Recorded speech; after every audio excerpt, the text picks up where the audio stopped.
ఇచ్చే అదే లుక్స్ మీ ఇంటికాడ మీ అమ్మనో మీ చెల్లినో నువ్వు చూడగలవా? అదే లుక్ ఇచ్చి చూడు, చంపు చెల్లిమనిపిస్తారు. మరి రోడ్డు మీదకి వచ్చిన ఒక అమ్మాయిని నువ్వు అంత స్టారింగ్గా అంత అబ్జర్వ్ చేయాల్సిన పనే ఉంది. ఎస్, లిటరల్లీ నువ్వు ఎక్కడెక్కడ చూస్తావో నీకు తెలుసు అండ్ వాళ్ళకి కూడా తెలుసు. వాళ్ళు చాలా ఇబ్బంది పడతారు. నేనే ఫ్యూ డేస్ బ్యాక్ వాళ్ళకి చెప్పా, హాస్టల్లో ఫుడ్ అయిపోయింది అంటే బయటికి వెళ్ళి తినండి అంటే చాలామంది అబ్బాయిలు ఉంటారు, నాకు భయం ఒక్కరిని అని వాళ్ళు చెప్పారు. అదేంటి అమ్మాయిలు అయితే ఎందుకు భయపడాలి, మీరు వెళ్ళి తినొచ్చు కదా అంటే లేదు, తోడు లేకుండా మేము వెళ్ళలేము, అక్కడ అంతా ఫుల్లీ క్రౌడెడ్ విత్ మెన్స్ అని. అప్పుడు నాకు అర్థం కాలేదు, నేనే అర్థమైంది. అండ్ వాళ్ళతో వెళ్ళా, నేను పర్సనల్గా చూసా, నాకు అసలు నచ్చలేదు. ఎందుకంటే వాళ్ళేమి మీ గర్ల్ ఫ్రెండ్ కాదు, మీ వైఫ్లు కాదు. సో ఒక అన్నోన్ పర్సన్స్ అమ్మాయిలు బయటకు వచ్చి మీలాగా వాళ్ళు టిఫిన్ చేయడానికి భోజనం చేయడానికి దేనికన్నా వచ్చి ఉంటారు.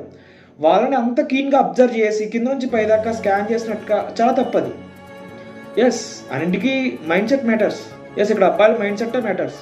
నేను అందరిని అనట్లేదు, కొంతమంది. ఎందుకంటే అందరిలో ఆ కొంతమంది ఉంటారు, ఆ కొంతమంది చూసి ఇంకొంతమంది తయారవుతారు. And even I to observe this. విలేజెస్లో కూడా ఎవరైనా ఒక అమ్మాయి రోడ్డు మీద, ఒక ఆంటీ, ఎవరైనా రోడ్డు మీద నుంచుంటే చాలు, అంత ఇంప్రెషన్ బ్యాడ్గానే ఉంటుంది.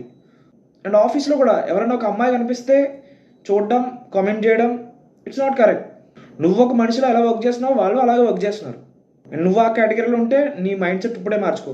ఎందుకంటే మీ ఇంట్లో నీ చెల్లికి మీ అమ్మకి ఉన్న ఫ్రీడమ్ రోడ్డు మీదకి వచ్చిన అమ్మాయికి కూడా ఉండాలి. నువ్వు నీకు నచ్చింది వెళ్ళి ఎలా కొనుక్కుంటున్నావో వాళ్ళకి నచ్చింది కూడా అలా కొనుక్కోవాలి. మీరు చూసే చూపుల వల్ల వాళ్ళు భయపడి బయటకు రావడానికే భయపడుతున్నారు చాలామంది.